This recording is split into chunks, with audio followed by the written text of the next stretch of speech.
Kita telah diajar untuk takut pada perkara yang salah. Sejak kecil, kita diberi amaran tentang penamat, tentang kematian, seolah-olah ia adalah kegagalan terbesar dalam hidup. Tetapi bagaimana jika saya katakan kepada anda bahawa musuh sebenar bukanlah kematian?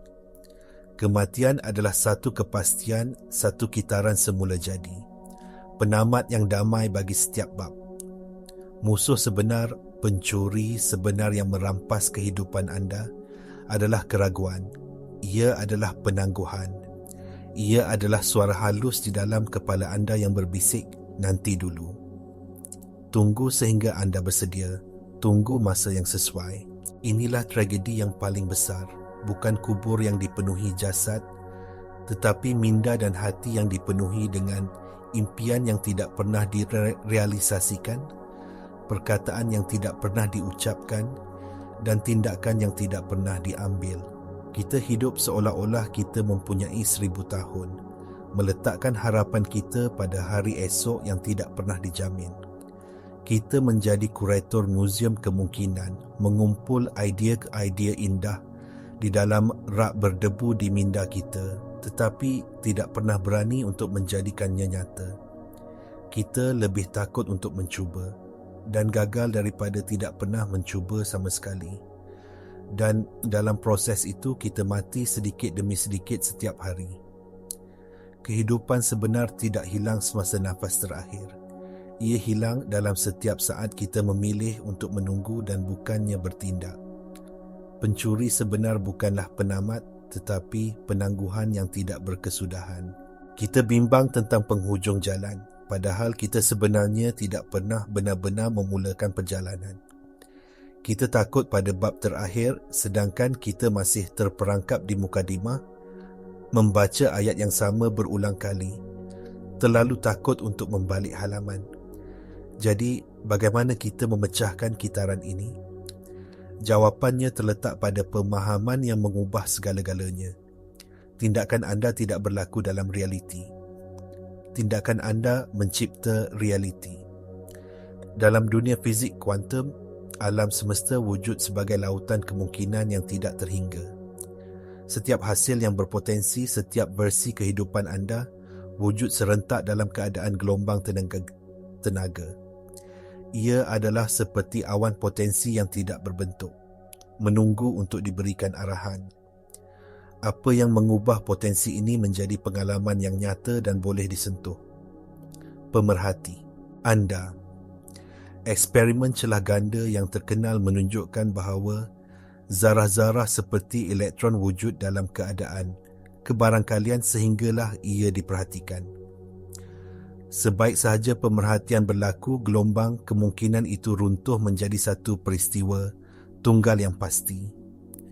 Anda adalah pemerhati dalam eksperimen kehidupan anda sendiri. Fikiran dan niat anda adalah langkah pertama, tetapi ia tidak mencukupi. Hanya apabila anda menggabungkan niat dengan tindakan, pemerhatian yang disengajakan, barulah anda memaksa medan kuantum untuk runtuh menjadi satu realiti yang khusus. Selagi anda berada dalam keadaan keraguan, tidak membuat keputusan dan hanya berfikir tentang apa yang anda mahu lakukan, anda membiarkan hidup anda berada dalam keadaan superposisi. Anda wujud sebagai keadaan hantu, tidak berada di sini atau di sana, tidak menjadi ini atau itu. Potensi anda tetap sebagai potensi. Apabila anda membuat keputusan yang tegas dan mengambil langkah pertama, tidak kira betapa kecilnya, anda sedang membuat pemerhatian kuantum. Anda menghantar isyarat yang jelas kepada alam semesta. Daripada semua kemungkinan yang tidak terhingga, saya memilih yang ini. Dan serta-merta, tenaga mula mengatur dirinya di sekeliling pilihan anda. Pintu yang sebelum ini tidak kelihatan mula muncul. Peluang yang tidak pernah anda bayangkan mula tertarik kepada anda. Ini bukan sihir. Ini adalah undang-undang alam semesta. Tindakan adalah pahat yang mengukir realiti daripada bongkah potensi yang mentah. Tanpa tindakan, anda hanyalah penonton kepada kehidupan yang tidak pernah menjadi milik anda. ramai di antara kita percaya bahawa penangguhan adalah tanda kemalasan. Kita mengkritik diri sendiri, memanggil diri kita tidak berdisiplin. Tetapi ini adalah satu salah faham yang besar. Penangguhan bukanlah ketiadaan tindakan. Ia adalah satu tindakan yang sangat disengajakan. Setiap kali anda menangguhkan sesuatu, anda sedang membuat pilihan aktif untuk mengutamakan keselesaan sementara daripada kemajuan jangka panjang. Anda memilih untuk mengelakkan ketidakselesaan yang datang dengan cabaran, ketidakpastian dan kemungkinan kegagalan. Ini adalah keputusan yang dibuat oleh minda secara sedar anda. Bahagian diri anda yang mengawal 95% daripada tingkah laku, tabiat dan reaksi anda setiap hari. Minda secara sedar anda tidak peduli tentang impian atau matlamat anda. Tugas utamanya adalah satu, untuk memastikan anda selamat.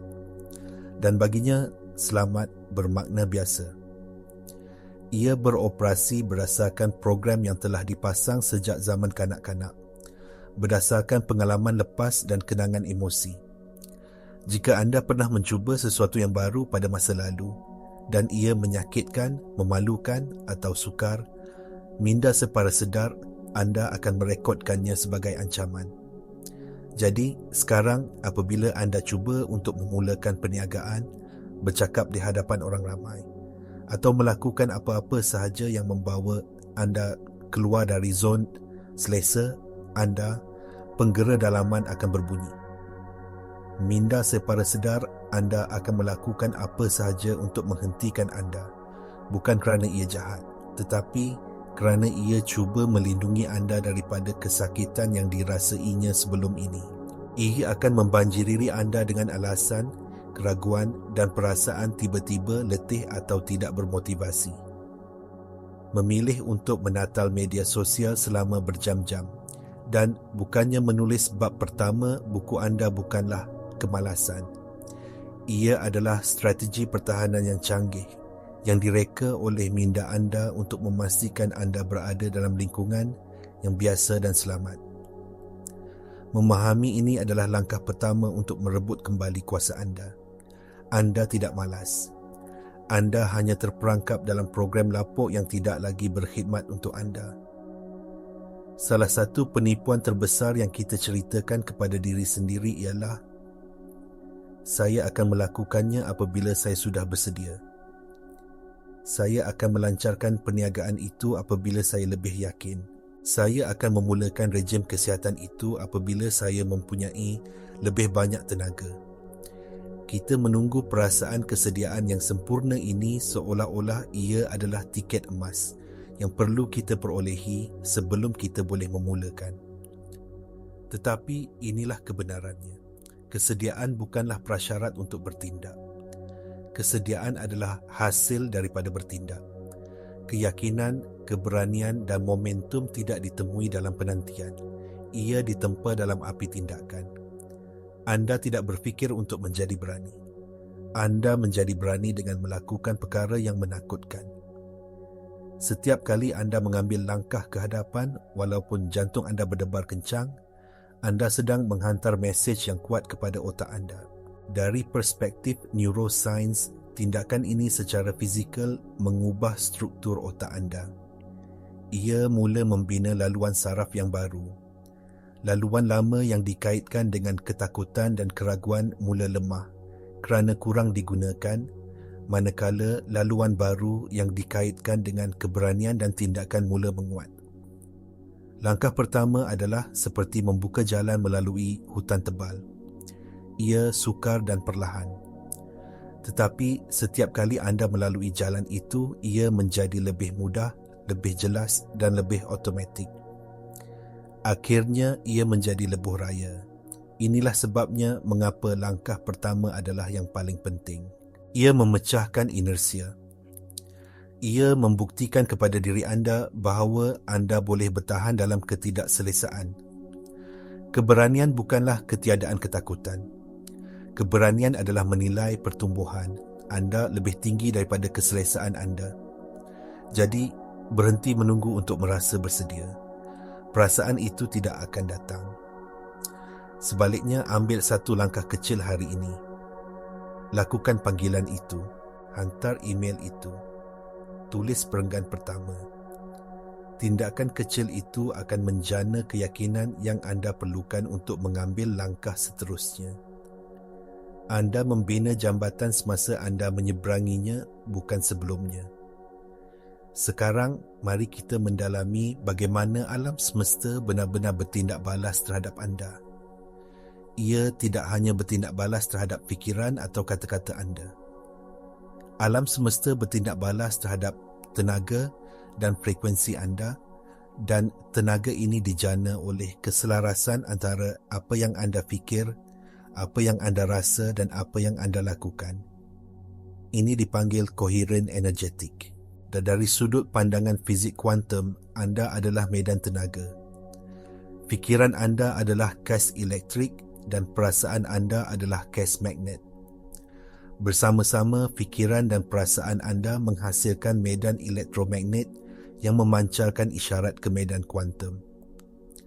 Apabila fikiran anda tentang kekayaan sejajar dengan perasaan kelimpahan dan tindakan anda yang mencerminkan kepercayaan itu, anda mencipta medan elektromagnet yang koheren, kuat dan jelas. Isyarat ini bergema dengan kemungkinan yang sepadan dalam medan kuantum dan menariknya ke dalam realiti anda. Namun, kebanyakan orang hidup dalam keadaan tidak koheren. Mereka berkata mereka mahu kesihatan tetapi terus makan makanan yang tidak sihat. Mereka berkata mereka mahu cinta tetapi menyimpan kemarahan dan tidak memaafkan dalam hati mereka. Mereka berkata mereka mahu kejayaan tetapi tindakan mereka didorong oleh ketakutan kegagalan. Ketidakselarasan ini mencipta isyarat yang bercampur aduk dan lemah, seperti stesen radio dengan statik yang teruk.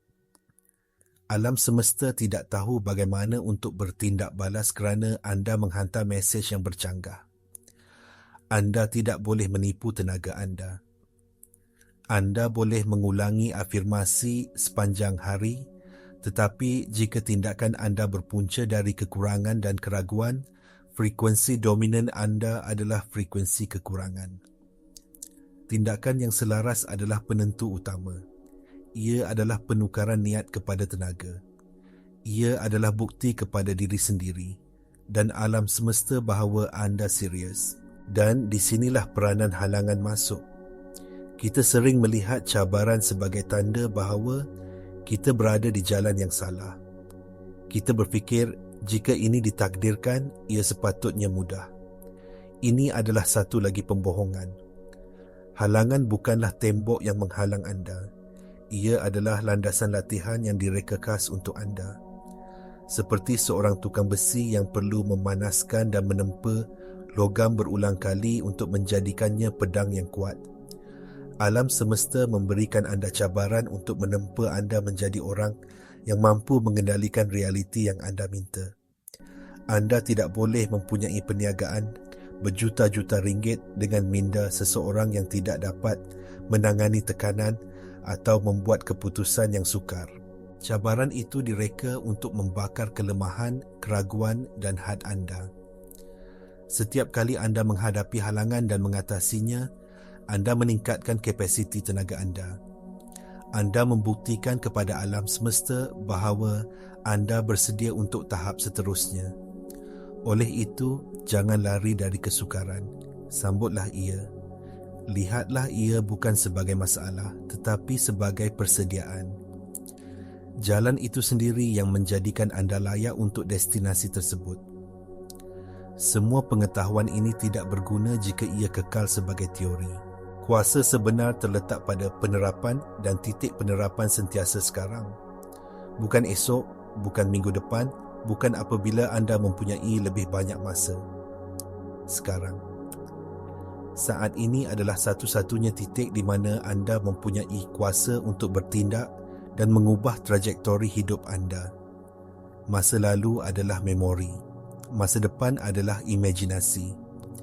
Kehidupan berlaku pada saat ini. Untuk benar-benar mengaktifkan kuasa ini, anda perlu belajar bagaimana untuk membuat keputusan yang sebenar. Perkataan Inggeris decide berasal dari perkataan Latin decidere yang bermaksud memotong. Apabila anda benar-benar membuat keputusan, anda secara literal memotong semua kemungkinan lain. Tiada lagi pilihan sandaran. Tiada lagi jalan keluar. Anda committed sepenuhnya kepada satu laluan. Kebanyakan orang tidak pernah membuat keputusan yang sebenar. Mereka membuat pilihan yang separuh hati. Mereka berkata, saya akan cuba makan secara sihat, yang bermaksud saya akan melakukannya sehingga saya teringin makan kek. Atau saya akan cuba memulakan perniagaan saya, yang membiarkan pintu belakang terbuka untuk berputus asa apabila keadaan menjadi sukar. Keputusan yang sebenar tidak mempunyai pelan B. Ia adalah komitmen 100%. Apabila anda membuat keputusan seperti ini, seluruh alam semesta anda berubah. Tenaga anda yang sebelum ini tersebar ke pelbagai arah kini tertumpu seperti pancaran laser ke satu titik. Tiba-tiba anda menjadi sangat berkesan. Minda anda berhenti berdebat dan mula mencari jalan penyelesaian. Inilah tugasan anda sekarang. Fikirkan satu perkara dalam hidup anda yang telah anda tangguhkan. Satu perkara yang anda tahu akan mengubah hidup anda jika anda melakukannya. Adakah ia memulakan senaman, meminta maaf kepada seseorang, menulis rancangan perniagaan? Pilih satu. Sekarang di sini buat keputusan yang sebenar. Katakan dengan kuat, saya committed sepenuhnya untuk melakukan ini bermula hari ini. Potong semua pilihan lain. Rasakan peralihan tenaga dalam badan anda apabila anda melakukannya. Itulah bunyi realiti baharu anda yang sedang dibentuk.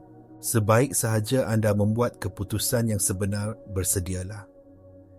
Kerana musuh lama anda akan muncul, ketakutan dan keraguan.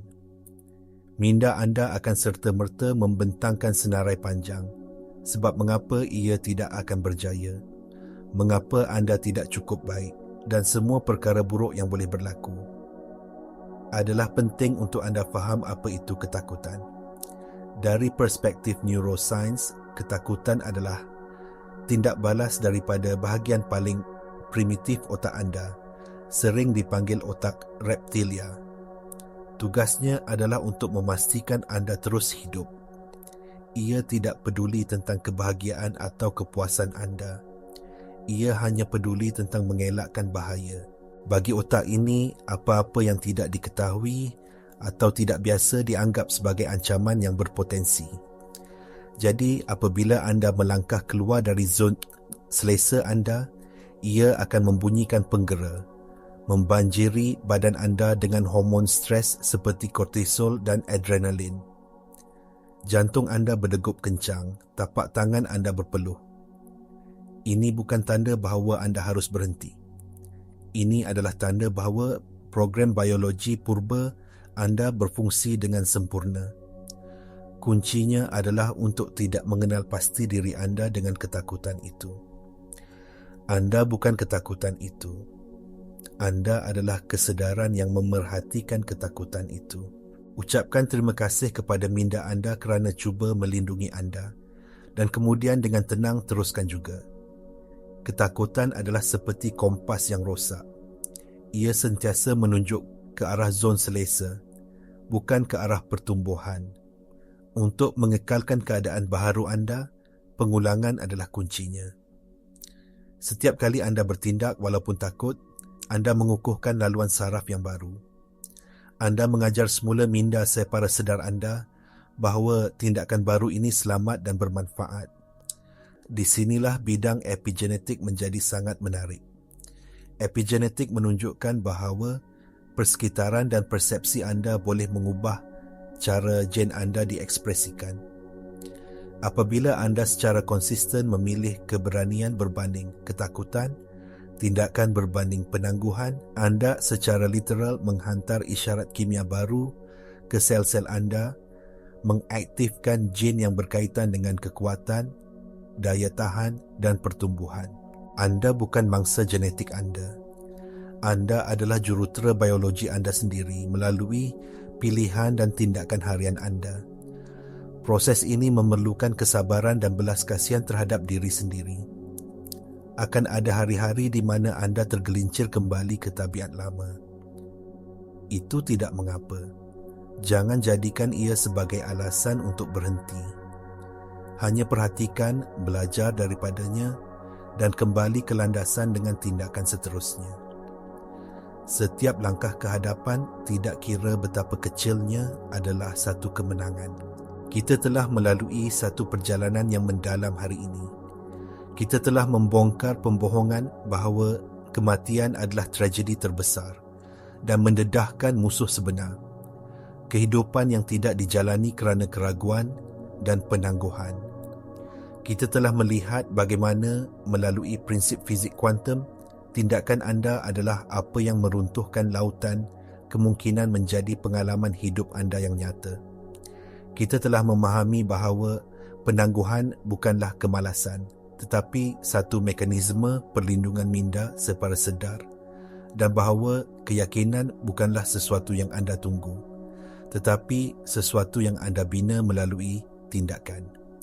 Kita telah meneroka konsep koheren energetik, di mana keselarasan antara fikiran, perasaan dan tindakan anda menghantar isyarat yang kuat kepada alam semesta. Dan kita telah belajar untuk melihat halangan bukan sebagai penghalang, tetapi sebagai proses penempaan yang penting yang menjadikan kita cukup kuat untuk menerima impian kita. Pada akhirnya, semua ini kembali kepada satu perkara, kuasa saat ini. Kuasa anda tidak terletak pada masa lalu, yang tidak boleh anda ubah, atau masa depan yang belum wujud. Kuasa anda ada di sini, sekarang, dalam pilihan yang anda buat pada saat ini. Setiap saat adalah peluang untuk memulakan semula, untuk memilih jalan yang berbeza. Tragedi sebenar yang kita perlu takuti bukanlah kematian. Ia adalah sampai ke penghujung hidup kita dan menyedari bahawa kita tidak pernah benar-benar hidup. Ia adalah bergema dengan kata-kata nantilah, atau kalaulah. Kehidupan yang anda inginkan tidak menunggu anda di suatu tempat pada masa hadapan. Ia menunggu untuk dicipta oleh anda melalui anda pada saat ini. Jadi, saya tinggalkan anda dengan satu soalan dan satu cabaran. Apakah satu langkah paling kecil yang boleh anda ambil ke arah impian yang telah anda tangguhkan sebaik sahaja video ini berakhir? Bukan esok, bukan sejam dari sekarang. Sekarang, mungkin ia adalah dengan memakai kasut lari anda dan meletakkannya di tepi pintu. Mungkin ia adalah membuka dokumen kosong dan menulis tajuknya. Mungkin ia adalah mencari nombor telefon yang perlu anda dial. Jangan hanya fikirkan mengenainya. Jangan hanya merasakannya. Lakukan, kerana dalam tindakan kecil itulah seluruh alam semesta baharu anda menanti. Pergi dan mulakan hidup anda sekarang.